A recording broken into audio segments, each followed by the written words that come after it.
പിതാവിൻ്റെയും പുത്രൻ്റെയും പരിശുദ്ധാത്മാവിൻ്റെയും നാമത്തിൽ ആമേൻ. ഈശോയിൽ സ്നേഹമുള്ളവരെ, ഉൽപ്പത്തി പുസ്തകത്തിൻ്റെ 12-ാം അധ്യായത്തിൽ 10 മുതലുള്ള തിരുവചനങ്ങളിലും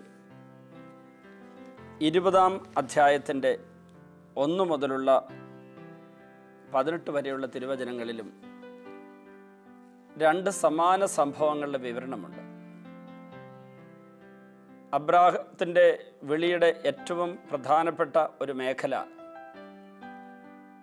അബ്രാഹത്തെ ദൈവം ഹാരാനിൽ നിന്ന് വിളിക്കുമ്പോൾ ദൈവം ആരാണെന്നോ, ദൈവിക പദ്ധതി എന്താണെന്നോ, ദൈവത്തിൻ്റെ നീതി എന്താണെന്നോ, ധാർമ്മികത എന്താണെന്നോ ദൈവത്തിൽ നിന്ന് കാര്യമായ വെളിപ്പെടുത്തലൊന്നും അന്ന് അബ്രാഹത്തിന് കിട്ടിയിരുന്നില്ല. എന്നാൽ ക്രമേണ അനുഭവത്തിലൂടെ പ്രബോധനം നൽകി അബ്രാഹത്തെ ദൈവം വിശ്വാസികളുടെ പിതാവാകാൻ, യേശുവിനെ ലോകത്തിൽ അവതരിപ്പിക്കാനുള്ള ഇസ്രായേൽ ജനതയുടെ തുടക്കക്കാരനാകാൻ വേണ്ടി ഒരുക്കിക്കൊണ്ടുവരികയായിരുന്നു. ആ ഒരുക്കിക്കൊണ്ടുവരുന്ന കാലഘട്ടത്തിലുണ്ടായ 2 ശുദ്ധീകരണ നടപടികളെക്കുറിച്ച് നമ്മൾ ഈ ബൈബിളിൽ വായിക്കുന്നുണ്ട്. അതിൽ ഒന്നാമത്തേത് ഉൽപ്പത്തി പുസ്തകത്തിൻ്റെ 12-ാം അധ്യായത്തിലാണുള്ളത്. അബ്രാഹത്തെ ദൈവം വിളിക്കുന്ന ചരിത്രം വിവരിച്ചു തുടങ്ങുന്ന 12-ാം അധ്യായത്തിൽ തന്നെയാണ്. ഞാൻ നിന്നെ അനുഗ്രഹിക്കും, നീ ഒരു അനുഗ്രഹമായിരിക്കും, നീ വഴി ഭൂമുഖത്തുള്ള സകല വംശങ്ങളും അനുഗ്രഹിക്കപ്പെടുമെന്ന് ഉൽപ്പത്തി 12:2-3 അബ്രാഹത്തിന് ദൈവം നൽകുന്ന വെളിപ്പെടുത്തൽ നമ്മൾ വായിച്ച് കേൾക്കുന്നുണ്ട്. അപ്പം നമുക്കറിയാം, അബ്രാഹം വലിയൊരു ക്ഷാമം ഉണ്ടായ കാലത്ത് ഈജിപ്തിലേക്ക് പോകുന്നതായിട്ട് കാണുന്നുണ്ട്. അബ്രാഹത്തിന് 75 വയസ്സുള്ളപ്പോഴാണ് ഹാരാൻ ദേശത്തോട് വിട പറഞ്ഞത്. ഹാരാനിൽ നിന്ന് തങ്ങൾ നേടിയ സമ്പത്തും ആളുകളുമായിട്ട് അവൻ കാനാൻ ദേശത്തേക്ക് പുറപ്പെട്ടു. അങ്ങനെ കാനാൻ ദേശത്ത് എത്തിച്ചേർന്നു. എവിടെ എത്തിയെന്ന് പിന്നെ പറയുന്നുണ്ട്. പല സ്ഥലത്തും വാസയോഗ്യമായ പല സ്ഥലങ്ങളിലും അന്വേഷിച്ച് നടന്ന അബ്രാഹം ഷെഖം എന്ന് പറയുന്ന സ്ഥലത്ത് മോറയുടെ ഓക്കുമരം വരെ എത്തി. അവിടെ കാനാൻകാർ വസിച്ചിരുന്ന സ്ഥലമാണ്. അബ്രാഹാമിന് ദൈവം പ്രത്യക്ഷപ്പെട്ട്, ഈ നാട് നിൻ്റെ സന്തതികൾക്ക് ഞാൻ കൊടുക്കും എന്ന് ദൈവം പറഞ്ഞു. തനിക്ക് പ്രത്യക്ഷപ്പെട്ട കർത്താവിന് അബ്രാഹാം അവിടെ ബലിപീഠം പണിതു. അത് കഴിഞ്ഞ് അബ്രാഹാം അവിടെ നിന്ന് ബഥേലിന് കിഴക്കുള്ള മലമ്പ്രദേശത്തിൽ കടന്ന് അവിടെ ബഥേലിന് കിഴക്കും ആയി പടിഞ്ഞാറുമായിട്ട് താവളം അടിച്ചു. അവിടെ വെച്ചും ബലിപീഠം പണിത് കർത്താവിൻ്റെ നാമം വിളിച്ചപേക്ഷിച്ചു. അത് കഴിഞ്ഞ് നെഗബിന് പുറപ്പെടുകയാണ്. അവിടെ വലിയൊരു ക്ഷാമം ഉണ്ടായി. നെഗബിൽ ക്ഷാമം ഉണ്ടായി കഴിഞ്ഞപ്പോൾ അബ്രാഹാം ഈജിപ്തിലേക്ക് പോയി. അവിടെ പോയി പാർത്താൽ അന്നത്തെ കാലത്തുള്ള ജനതയുടെ ഒരു പതിവാണ്, ചുറ്റുപാടുമുള്ള രാജ്യങ്ങളിൽ, പ്രത്യേകിച്ച് കാനാൻ ദേശത്ത് അവിടെ വസിക്കുന്ന വിവിധ ദേശവാസികളും വർഗ്ഗക്കാരും ക്ഷാമമുണ്ടാകുമ്പോൾ ഈജിപ്തിലേക്ക് പോകും. ഈജിപ്തിൽ സമൃദ്ധിയുള്ള കാലമാണത്. അതിൻ്റെ ഒരു ഭാഗമായിട്ടാണ് ഇവർ ഈജിപ്തിലേക്ക് പോകുന്നത്. പ്രത്യേകിച്ച് നൈൽ നദിയുമായിട്ട് ബന്ധപ്പെട്ട് സമൃദ്ധിയുള്ള സ്ഥലങ്ങളിലേക്ക് പോകാൻ പറ്റും. അങ്ങനെ ഈജിപ്തിലേക്ക് പോയി. പക്ഷെ അവിടെ വെച്ച് അബ്രാഹാം ഒരു തെറ്റ് ചെയ്തു. നമ്മുടെ ദൃഷ്ടിയിൽ തെറ്റ്. എന്തുകൊണ്ട് അബ്രാഹാം അങ്ങനെ ചെയ്തു എന്നുള്ളതിനെക്കുറിച്ചുള്ള ധാർമ്മിക വിചാരണ അബ്രാഹത്തിന് നേരെ നമ്മൾ നടത്തുമ്പോൾ അറിയേണ്ട ഒരു കാര്യം, അബ്രാഹാം അവിടെ ഈജിപ്തിലെ രാജാവായ ഫറവോയോട് പറയുന്ന മുഴുവൻ നുണയല്ല, പക്ഷേ മുഴുവൻ സത്യവുമല്ല. ഈജിപ്തിൽ എത്താറായപ്പോൾ ഭാര്യ സാറായെ വിളിച്ച് അവൻ പറഞ്ഞു, നീ കാണാൻ അഴകുള്ളവളാണെന്ന് എനിക്കറിയാം.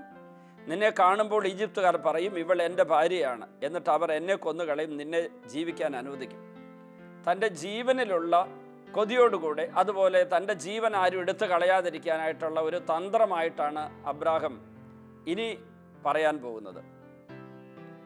നീ മൂലം എനിക്ക് ആപത്തുണ്ടാകാതിരിക്കാൻ നിന്നെ പ്രതി അവർ എൻ്റെ ജീവൻ രക്ഷിക്കാൻ വേണ്ടി നീ എൻ്റെ സഹോദരിയാണെന്ന് പറയണം.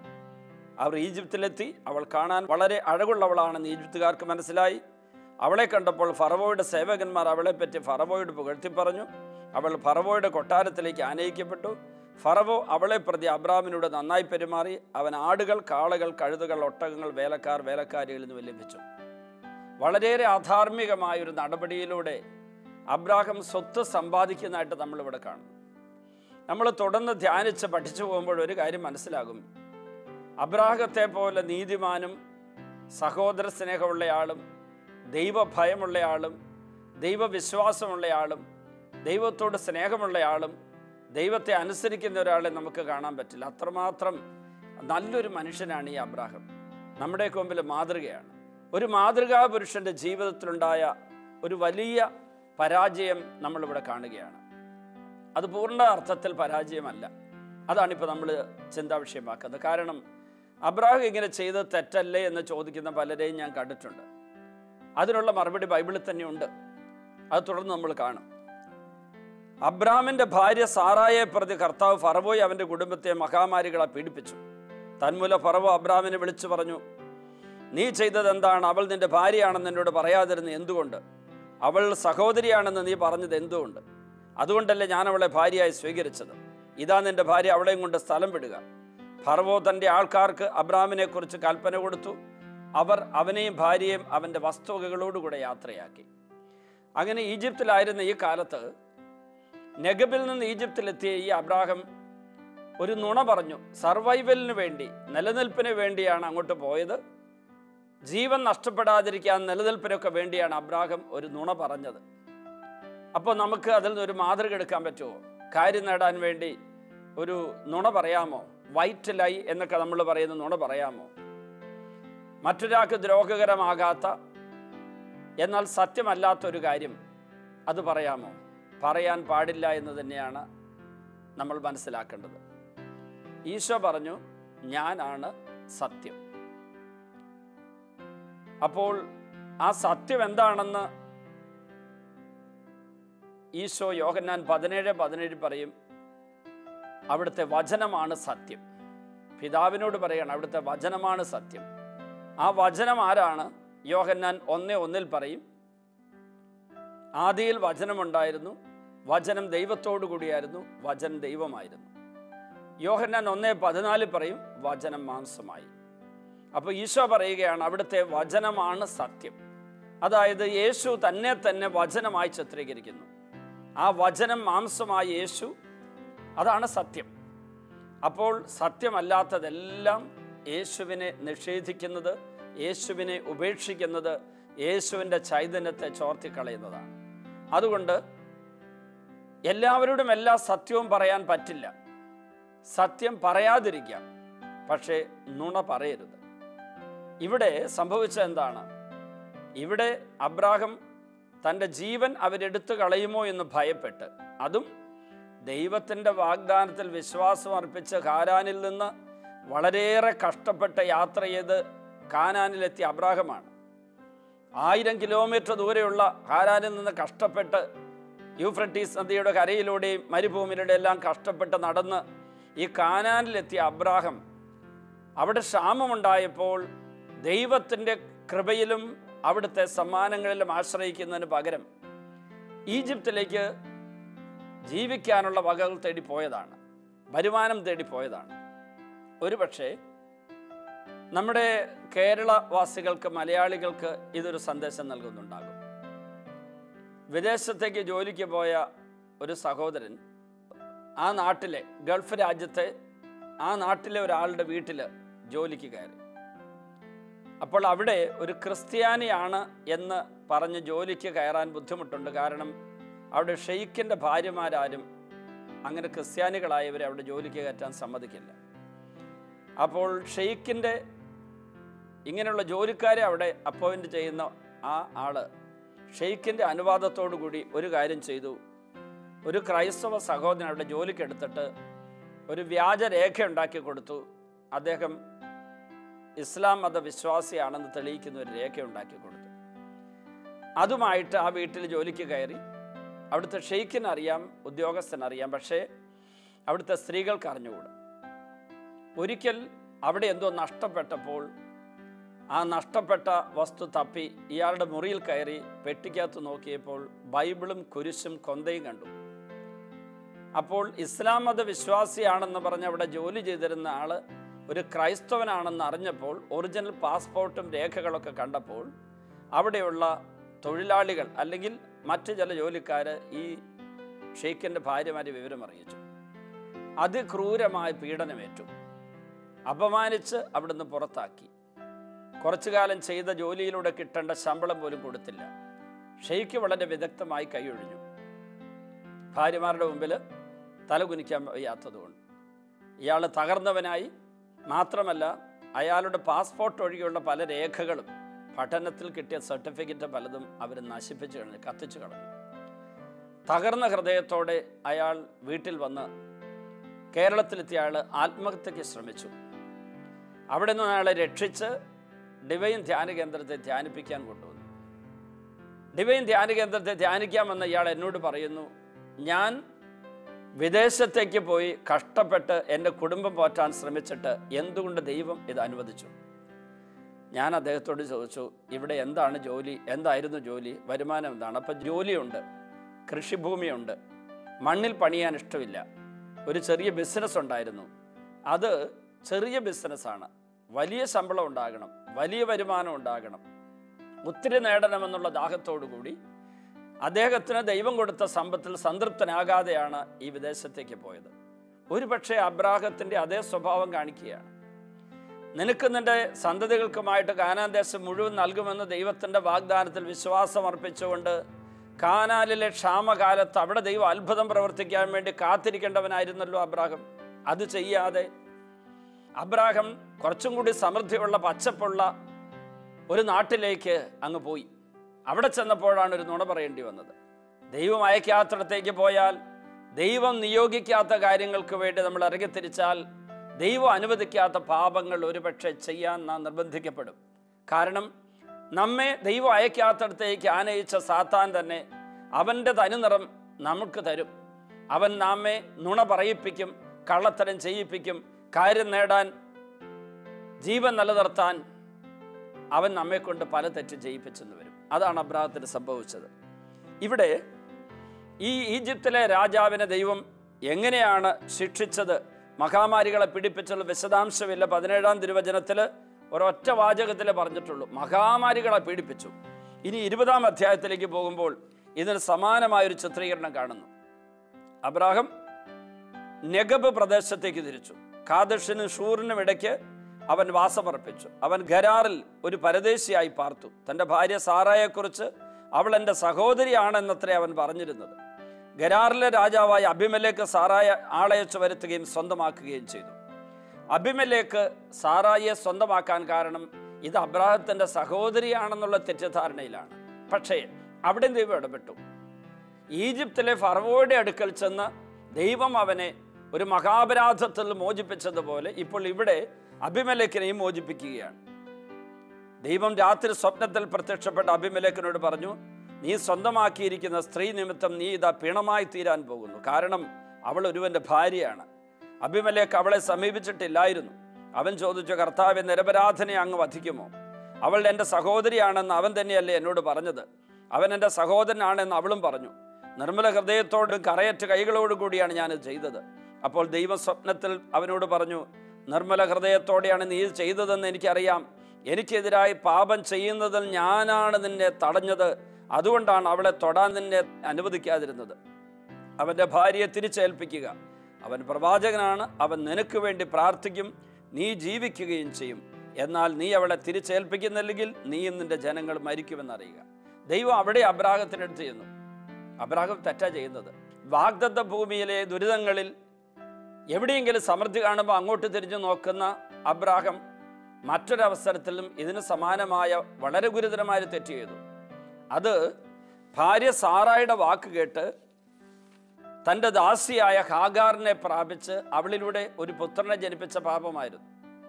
വാഗ്ദാനങ്ങളുടെ പൂർത്തീകരണത്തിന് വേണ്ടി ദൈവത്തിൻ്റെ തിരുഹിതം നടപ്പിലാകുന്ന സമയം വരെ കാത്തിരിക്കേണ്ട അബ്രാഹം കാത്തിരിക്കാതെ ഭാര്യ സാറായിയുടെ ചപല വാക്ക് കേട്ട്, വിവരദോഷത്തോടു കൂടി പറഞ്ഞ വാക്ക് കേട്ടിട്ട് ഈ ദാസിയിൽ ഒരു കുഞ്ഞിനെ ജനിപ്പിച്ചു. ഈ ദാസി അബ്രാഹം ഈജിപ്തിൽ പോയ കാലത്ത് അവിടെ നിന്ന് കിട്ടിയ ദാസി പെൺകുട്ടിയാണ് ഈ ഹാഗാർ. ഈ ഹാഗാറിനെ പ്രാപിച്ച് അവളിലൊരു കുഞ്ഞ് ജനിച്ചു, ഇസ്മായേൽ. പിന്നീട് ആ കുടുംബത്തിൽ നരകതുല്യമായ ഒരു അവസ്ഥ ഉണ്ടായെന്ന് നമുക്കറിയാം.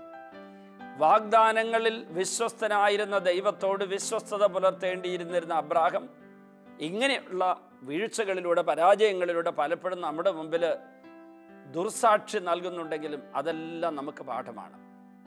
ദൈവത്തിൻ്റെ വാക്കിൽ വിശ്വാസം അർപ്പിച്ച് മുന്നേറുന്നവർ അങ്ങനെ അപ്പുറത്തൊക്കെ കുറച്ച് പച്ചപ്പ് കാണുമ്പോൾ, സമൃദ്ധി കാണുമ്പോൾ, സുഖം കാണുമ്പോൾ അങ്ങോട്ട് എടുത്തിയാടാൻ പാടില്ല. തുടർന്ന് നമ്മൾ വായിക്കുകയാണ്, അബീമേലെക്ക് അതിരാവിലെ എഴുന്നേറ്റ് സേവകന്മാരെ എല്ലാം വിളിച്ച് കാര്യങ്ങൾ പറഞ്ഞു. അവരെല്ലാം ഭയപ്പെട്ടു. അനന്തരം അബീമേലെക്ക് അബ്രാഹത്തെ വിളിച്ച് പറഞ്ഞു, എന്താണ് നീ ഞങ്ങളോട് ഇങ്ങനെ ചെയ്തത്? ഇതൊക്കെ ചോദിച്ചു കഴിഞ്ഞപ്പോഴേക്ക് അബ്രാഹം പറഞ്ഞ മറുപടി ഇതാണ്, ഇത് ദൈവം തീരെ ഇല്ലാത്ത നാടാണെന്നും എൻ്റെ ഭാര്യയെ പ്രതി അവർ എന്നെ കൊന്നുകളയുമെന്ന് ഞാൻ വിചാരിച്ചു. മാത്രമല്ല, വാസ്തവത്തിൽ അവൾ എൻ്റെ സഹോദരിയാണ്, എൻ്റെ പിതാവിൻ്റെ മകൾ, പക്ഷേ എൻ്റെ മാതാവിൻ്റെ മകളല്ല. അവൾ എനിക്ക് ഭാര്യയാവുകയും ചെയ്തു. അന്നത്തെ കാലത്ത് ഇതുപോലുള്ള കല്യാണം നടക്കും. അബ്രാഹത്തിൻ്റെ അപ്പൻ തേരാഹിന് മറ്റൊരു സ്ത്രീയിൽ ജനിച്ച പുത്രിയാണ് ഈ സാറ. അബ്രാഹത്തിൻ്റെ അപ്പൻ തേരാഹിന് മറ്റൊരു ഭാര്യയിൽ ജനിച്ച പുത്രിയാണ് ഈ സാറ. അതായത് അബ്രാഹത്തിൻ്റെ സഹോദരി തന്നെയാണ്, പക്ഷേ അബ്രാഹത്തിൻ്റെ അമ്മയുടെ മകളല്ല. രണ്ടുപേരും നേരിട്ട് സഹോദരങ്ങളല്ലെങ്കിലും കസിൻസാണ്. അങ്ങനെ ഇരിക്കുന്ന ഒരാളെ കല്യാണം കഴിക്കാൻ അന്ന് അനുവദിച്ചിരുന്നു. അന്നത്തെ ഒരു നാട്ടു നടപ്പും പാരമ്പര്യമായിരുന്നു. ആ അർത്ഥത്തിൽ സഹോദരിയാണെന്ന് പറഞ്ഞ് ശരിയാണെങ്കിലും പറയാതിരുന്നൊരു കാര്യമുണ്ട്, ഭാര്യയാണെന്ന് പറഞ്ഞില്ല. പ്രിയപ്പെട്ടവരെ, അബ്രാഹത്തിന് ഈ ഈജിപ്തിലും നെഗബിലും ഒക്കെ പോയതിനു ശേഷം വളരെ വലിയ സമ്പത്തും സമൃദ്ധിയൊക്കെ ഉണ്ടായി. അതൊക്കെ ശരിയാണ്. പക്ഷേ അബ്രാഹം നേരല്ലാത്ത ചില വഴികളിലൂടെ നേരായിട്ട് കിട്ടേണ്ട ചില നന്മകൾ ആർജിക്കാൻ ശ്രമിച്ചു. അതിൻ്റെയൊക്കെ ദുരിതങ്ങൾ അബ്രാഹം കുറച്ചൊക്കെ ബുദ്ധിമുട്ടി അനുഭവിക്കേണ്ടി വന്നു. പക്ഷേ മറ്റു പലർക്കും അത് വലിയ ദുരന്ത കാരണമായി തീർന്നു. നമ്മളൊരുപക്ഷെ നമ്മുടെ കാര്യം നടക്കാനും നമ്മുടെ പ്രശ്നം പരിഹരിക്കപ്പെടാനും വേണ്ടി നുണയെ ആശ്രയിക്കാം, സത്യത്തെ പുൽകാതിരിക്കാം, സത്യത്തെ മറച്ചു വയ്ക്കാം. ചിലപ്പോൾ സത്യം മറച്ചു വയ്ക്കേണ്ടി വരും, തുറന്നു പറയാൻ പറ്റില്ല. തുറന്നു പറഞ്ഞാൽ വലിയ ദുരന്തങ്ങൾ ഉണ്ടാകുമെങ്കിൽ ആ സത്യം മറച്ചു വെക്കാം. പക്ഷേ നുണയെ ആശ്രയിക്കരുത്. ഇവിടെ അബ്രാഹം ഇവൾ തൻ്റെ സഹോദരിയാണ് എന്ന് പറഞ്ഞ തെറ്റല്ലെങ്കിലും ഭാര്യയാണെന്ന് പറയാതിരുന്ന തെറ്റായിരുന്നു. പ്രിയപ്പെട്ടവരെ, നമുക്ക് ഇന്നത്തെ ഈ ധ്യാനത്തിലൂടെ, ഈ പരിചിന്തനത്തിലൂടെ ഒരു തീരുമാനത്തിലേക്ക് വരാം. കാര്യം നേടാൻ വേണ്ടി എന്തും ചെയ്യാം. കാര്യം നേടാൻ വേണ്ടി നുണയെ ആശ്രയിക്കാം. കാര്യം നേടാൻ വേണ്ടി തൽക്കാലത്തേക്ക് സത്യത്തെ മറച്ചു വയ്ക്കാം. കാര്യം നേടാൻ വേണ്ടി സത്യത്തിന് സാക്ഷ്യം നൽകാതിരിക്കാം എന്നൊരു തീരുമാനം വന്നാൽ സത്യം തന്നെയായ യേശുവിൻ്റെ സാന്നിധ്യവും കൃപയും അഭിഷേകവും നമുക്ക് നഷ്ടപ്പെടും. ഈശോയെ, അബ്രാഹത്തിനുണ്ടായ 2-3 തെറ്റുകൾ ഞങ്ങൾ ധ്യാന വിഷയമാക്കി. ഈജിപ്തിൽ ചെന്ന് സാറ സഹോദരിയാണെന്നും നെഗബിൽ ചെന്ന് സാറ സഹോദരിയാണെന്നും പറഞ്ഞു. അതുപോലെ സാറായുടെ വാക്ക് കേട്ട് ദൈവത്തിൽ ആശ്രയിക്കാതെ ഹാഗാറിനെ പ്രാപിച്ച് ഇസ്മായിലിനെ ജനിപ്പിച്ചു. ഈ തെറ്റുകളെക്കുറിച്ചുള്ള ഞങ്ങളുടെ ഈ ധ്യാനം ഞങ്ങൾ ഇതുപോലുള്ള തെറ്റുകൾ വീഴാതിരിക്കാനുള്ള കൃപ ആർജിക്കുന്ന നിമിഷങ്ങളായി മാറട്ടെ. ഇന്നത്തെ ശുശ്രൂഷ പങ്കെടുത്ത എല്ലാവരെയും അനുഗ്രഹിക്കണേ ഈശോയെ. സത്യം തന്നെയായി അങ്ങേ മുറുകെ പിടിക്കാനും സത്യത്തിന് വിരുദ്ധമായതെല്ലാം ഉപേക്ഷിക്കാനും ഞങ്ങളെ അനുഗ്രഹിക്കണമേ. സത്യത്തിന് ശോഭ കെട്ടുപോകാൻ സാധ്യതയുള്ള സാഹചര്യങ്ങളിൽ അസത്യത്തെ പൂർണ്ണമായി വെടിഞ്ഞ് സത്യത്തെ മുറുകെ പിടിക്കുന്ന അനുഗ്രഹത്തിലേക്ക് ഞങ്ങളെ നയിക്കണമേ. ഇന്നത്തെ ശുശ്രൂഷ പങ്കെടുത്ത എല്ലാവരെയും അനുഗ്രഹിക്കണമേ. ഈ വചനം കേട്ടുകൊണ്ടുന്ന ഓരോരുത്തരുടെയും കുടുംബങ്ങളിൽ അത്ഭുതം പ്രവർത്തിക്കണമേ. കൂട്ടായ്മകൾ അത്ഭുതം പ്രവർത്തിക്കണമേ. ശരീരത്തിൻ്റെ, മനസ്സിൻ്റെ, ആത്മാവിൻ്റെ രോഗങ്ങളെല്ലാം എടുത്തു മാറ്റണമേ. അത്ഭുത രോഗശാന്തികളും അനുഗ്രഹങ്ങളും അഭിഷേകവും അയക്കണമേ. പിതാവിൻ്റെയും പുത്രൻ്റെയും പരിശുദ്ധാത്മാവിൻ്റെയും നാമത്തിൽ ആമേൻ.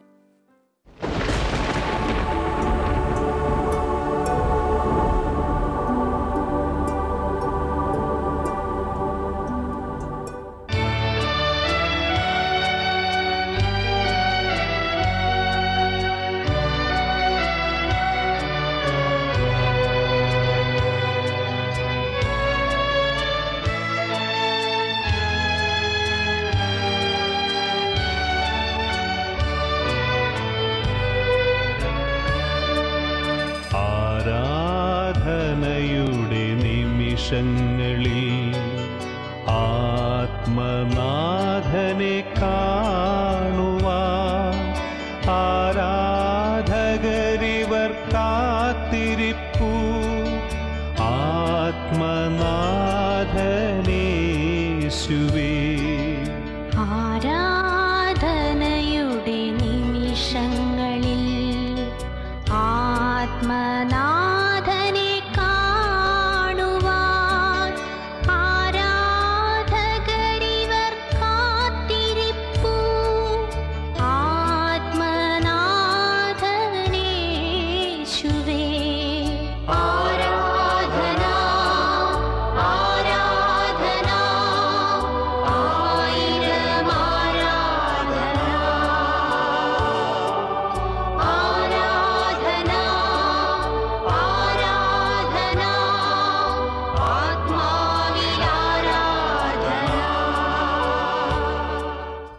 ഇപ്പോൾ ഈ ശുശ്രൂഷയിൽ പങ്കെടുക്കുന്ന എല്ലാവരും, ഈ ശുശ്രൂഷയെ വിവിധ രാജ്യങ്ങളിലും സ്ഥലങ്ങളിലും ഇരുന്ന് പങ്കെടുക്കുന്ന എല്ലാവരും, അവരെ പീഡിപ്പിക്കുന്ന എല്ലാ രോഗപീഠകളും, എല്ലാ തരത്തിലുള്ള പൈശാചിക ശക്തികളെ ഉപദ്രവങ്ങളും എല്ലാം വിട്ടുപോകാൻ വേണ്ടി പ്രാർത്ഥിക്കുന്നു.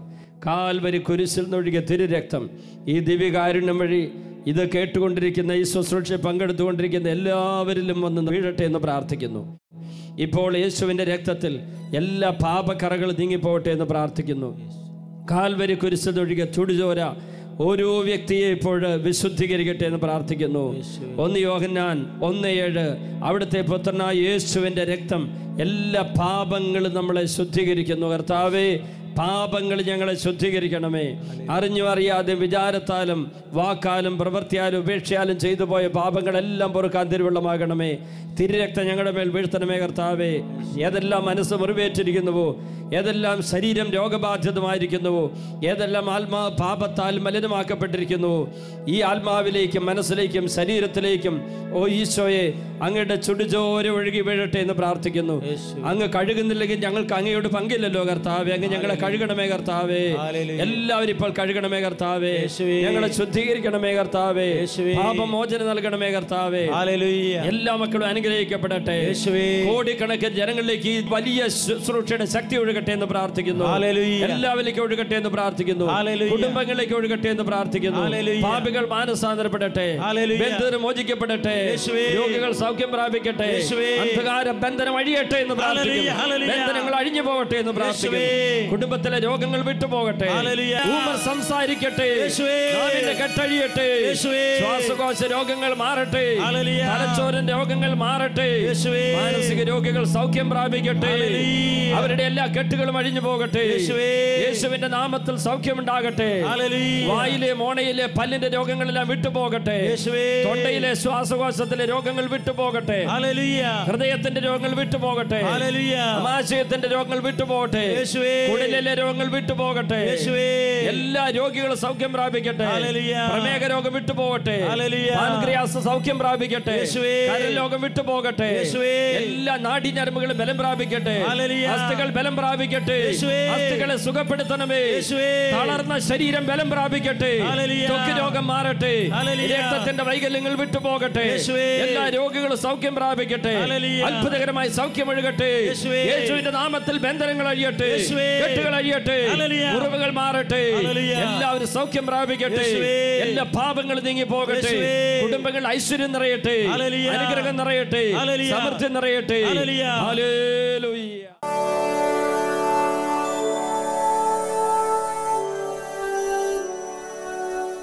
സിസ്റ്റർ ടെസ്ലിൻ ജോർ, ഞാൻ ചങ്ങനാശ്ശേരി ഹോളി ക്രോസ് പ്രൊവിൻസിലെ അംഗമാണ്. കാർമൽമൺ റിട്രീറ്റ് സെൻ്ററിൽ ജോലി ചെയ്യുന്നു. കൗൺസിലിംഗ് നടത്തി, അതായത് ശുശ്രൂഷയിൽ പങ്കെടുത്തുകൊണ്ടിരുന്നപ്പോൾ പെട്ടെന്ന് എൻ്റെ 2 കണ്ണിൻ്റെയും കാഴ്ച നഷ്ടപ്പെട്ടു. 2-3 ആശുപത്രികളിൽ നമ്മൾ ഹോസ്പിറ്റലിൽ ചെന്ന് പരിശോധിച്ച് നോക്കി. അത് ആദ്യം ചെത്തിപ്പുഴയിൽ ചെന്നപ്പോൾ അവർ പറഞ്ഞ് അഡ്മിറ്റ് ആകണം, ഇത് നെർവസിൻ്റെ പ്രോബ്ലമാണ്, സ്ട്രോക്ക് വന്ന് ബ്ലഡ് കോട്ട് ചെയ്തുകൊണ്ടാണ് ഇങ്ങനെ വരാൻ കാര്യമെന്ന് പറഞ്ഞു. അങ്ങനെ ചെത്തിപ്പുഴ ഹോസ്പിറ്റലിൽ ഒരാഴ്ച അഡ്മിറ്റായി കിടന്നു. വീണ്ടും രോഗം കൂടി. അപ്പോൾ വൈക്കത്തുള്ള ഇൻഡോ അമേരിക്ക ഹോസ്പിറ്റലിൽ 1.5 ആഴ്ചയോളം അഡ്മിറ്റായി കിടന്നു. അവിടുത്തെ ചികിത്സ കഴിഞ്ഞ് ഇപ്പോൾ ഞാൻ മരുന്ന് കഴിച്ചുകൊണ്ടിരിക്കുന്നുണ്ട്. എനിക്ക് വലിയ അക്ഷരങ്ങൾ വായിക്കാൻ, ചെറിയ അക്ഷരങ്ങൾ വായിക്കാൻ സാധിക്കുന്നില്ല. ഇവിടെ വന്ന് ശുശ്രൂഷയിൽ പങ്കെടുത്തപ്പോൾ ബഹുമാനപ്പെട്ട കൊച്ചുമാത്യുവച്ചൻ്റെ ക്ലാസ്സിന് സമയത്ത്, സുതിപ്പിന് സമയത്ത് എന്തോ കറണ്ട് അടിക്കുന്ന പോലെ ഒരു അനുഭവം എൻ്റെ കണ്ണിലേക്ക് പ്രവേശിച്ചു. ആ സമയം തുടങ്ങി എൻ്റെ കണ്ണിന് കാഴ്ച കിട്ടിയെന്നൊരു ബോധ്യം വന്നു. കൊച്ചക്ഷരങ്ങൾ വായിക്കാനുള്ള ഒരനുഗ്രഹം എനിക്ക് നൽകി. ദൈവത്തിന് നന്ദി. ഹല്ലേലൂയ. ഈ നിൽക്കുന്ന സാജു ഫോറസ്റ്റ് ഡിപ്പാർട്ട്മെൻറ്റിൽ ഡ്രൈവറായിട്ട് ജോലി ചെയ്യുന്ന മലയാറ്റൂരാണ് വീട്. 8 വർഷം മുമ്പ് വലത് കാലിൻ്റെ ഉപ്പൂറ്റിയുടെ ഭാഗത്ത് ഒരു കുപ്പിച്ചില്ല് കുത്തിക്കയറി. ആ മുറിവ് 8 സ്റ്റിച്ച് ഇട്ട് അത് പിന്നീട് സുഖപ്പെട്ടെങ്കിലും നിലത്ത് കാല് ചവിട്ടി നടക്കാൻ പറ്റില്ല, ഡ്രൈവ് ചെയ്യാൻ പറ്റുന്നില്ല. ആക്സിലേറ്ററോ ബ്രേക്കൊക്കെ കൊടുക്കുമ്പോൾ ഈ കാലിൻ്റെ വിരലിൻ്റെ ഭാഗം കൊണ്ട് മാത്രം കൊടുക്കാൻ പറ്റൂ. 8 വർഷമായിട്ടും വേദനയായിരുന്നു. അങ്ങനെ പൂർണ്ണമായിട്ട് കഠിനമായ വേദനയിലാണ് വന്നത്. ഈ പ്രാർത്ഥനയുടെ സമയം വരെ സാജുവിന് നിലത്ത് കാല് ചവിട്ടി നടക്കാൻ പറ്റാത്തതുകൊണ്ട് ചട്ടി നടന്നിരുന്നതാണ്.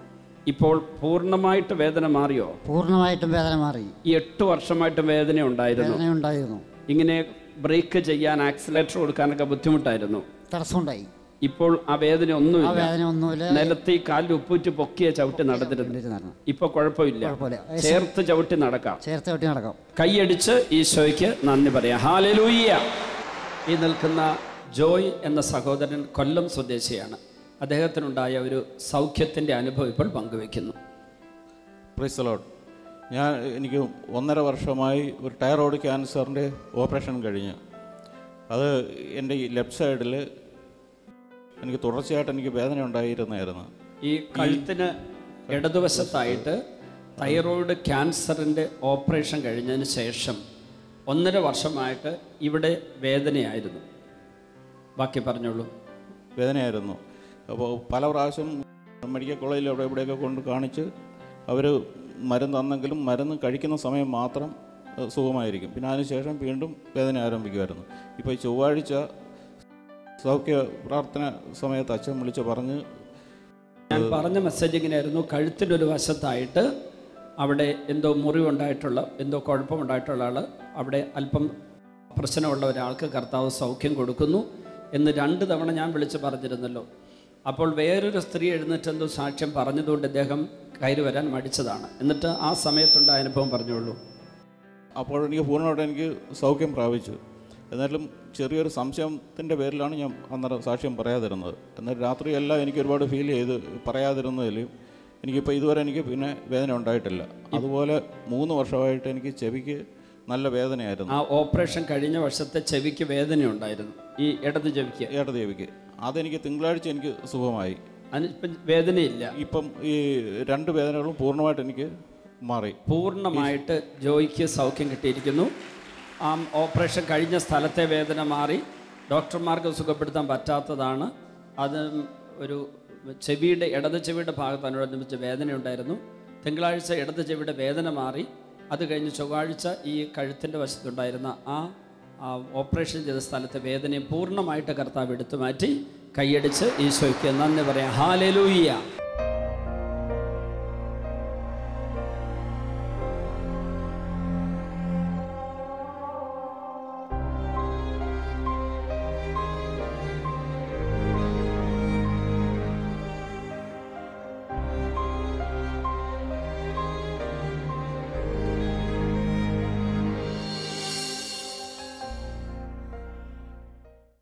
വിശദ വിവരങ്ങൾക്ക് director, divine vision divine retreat centre, Muringoor, Chalakudy 680316, Kerala, south India. Telephone 0091 480 270 8098, 0091 480 270 2613. Fax 0091 480 270 8097. Email mail.divintv@gmail.com. Website www.drcm.org.